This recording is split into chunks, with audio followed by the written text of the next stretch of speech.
আপনারা জানেন 2024 সালে যে ধরনের নির্বাচন হয়েছে, কিভাবে শেখ হাসিনা একতরফাভাবে ডামি নির্বাচন করেছে। একদিকে আওয়ামী লীগের নেতাদেরকে নমিনেশন দেওয়া হয়েছে, অন্যদিকে আওয়ামী লীগের নেতাদেরকে আবার ডামি প্রার্থী হিসেবে দাঁড় করিয়ে দেওয়া হয়েছে, স্বতন্ত্র প্রার্থী হিসেবে দাঁড় করিয়ে দেওয়া হয়েছে। আগামী ফেব্রুয়ারি মাসে যে নির্বাচন হবে, সেই নির্বাচনের সবথেকে বড় সংকট হলো সাংগঠনিক কার্যক্রম নিষিদ্ধ। আওয়ামী লীগের নেতাকর্মীরা তারা স্বতন্ত্রভাবে নির্বাচনে অংশগ্রহণ করতে চায়। এই চ্যালেঞ্জটা আসলে কিভাবে মোকাবেলা করা হবে? আমি এর আগে প্রধান নির্বাচন কমিশনারের সাথে বৈঠক করে বিষয়টি উত্থাপন করেছিলাম। তিনি আমাকে বলেছিলেন যে এ বিষয়ে লিখিত অভিযোগ জমা দেওয়ার জন্য। আজকে আমরা আমাদের দলের পক্ষ থেকে লিখিত অভিযোগ প্রধান নির্বাচন কমিশনারের কাছে আমরা জমা দিয়েছি এবং তার সাথে আমাদের বৈঠক হয়েছে। আমরা সেখানে আমাদের বক্তব্য বিস্তারিত উল্লেখ করেছি। আমাদের যে স্পষ্ট অবস্থান সেটি হলো, যারা 24 সালের নির্বাচনে অংশ নিয়েছে, যারা ডামি এবং স্বতন্ত্র হিসেবে অংশ নিয়েছে, যারা আওয়ামী লীগের নেতা ছিল, যারা পদ পদবিতে ছিল, তাদেরকেও আগামী ফেব্রুয়ারি মাসের নির্বাচনে অংশ নিতে পারবে না। এটি কোনোভাবেই সম্ভবপর নয়, যেহেতু আওয়ামী লীগের সাংগঠনিক কার্যক্রম নিষিদ্ধ হয়েছে। একমাত্র স্মার্ট সিটি বসুন্ধরা, আধুনিকতায় এক ধাপ এগিয়ে।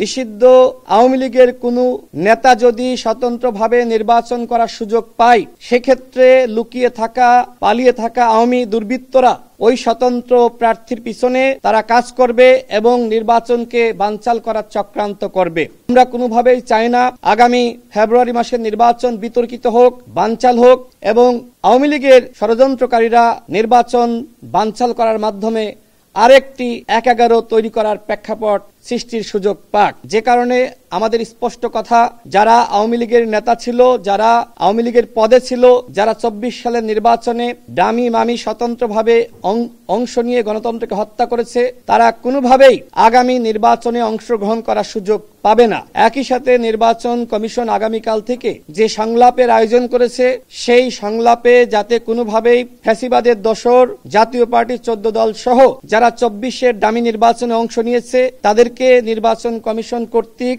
সংলাপে না আহ্বান করে। আমরা এই দুটি বিষয়ে প্রধান নির্বাচন কমিশনারকে জানিয়েছি। তিনি আমাদেরকে বলেছেন যে এই বিষয়ে নির্বাচন কমিশনের বৈঠকে তারা আলোচনা করবেন। আমরা প্রধান নির্বাচন কমিশনারকে জানিয়েছি যে যেখানে সরকার গঠিত জাতীয় ঐক্যমত্য কমিশন এই ফ্যাসিবাদের দোসরদেরকে ডাকেনি, আপনারা কেন কিভাবে তাদেরকে ডাকবেন? যদি আপনারা তাদেরকে ডাকেন নিবন্ধনের দোহাই দিয়ে, সেক্ষেত্রে কিন্তু এদেশের জনগণ আন্দোলন শুরু করতে পারে। কারণ এই নির্বাচন কমিশন কোনো কথিত নির্বাচন কমিশন নয়। এই নির্বাচন কমিশন গণঅভ্যুত্থান পরবর্তী সময়ে জনগণের আকাঙ্ক্ষা বাস্তবায়নের জন্য একটি অবাধ সুষ্ঠু নির্বাচন জাতিকে উপহার দেওয়ার জন্যই গঠিত হয়েছে। সুতরাং এই নির্বাচন কমিশন শুধুমাত্র আমাদের আইনের দোহাই দেখিয়ে এই ফ্যাসিবাদের দোসরদেরকে ডাকতে পারে না।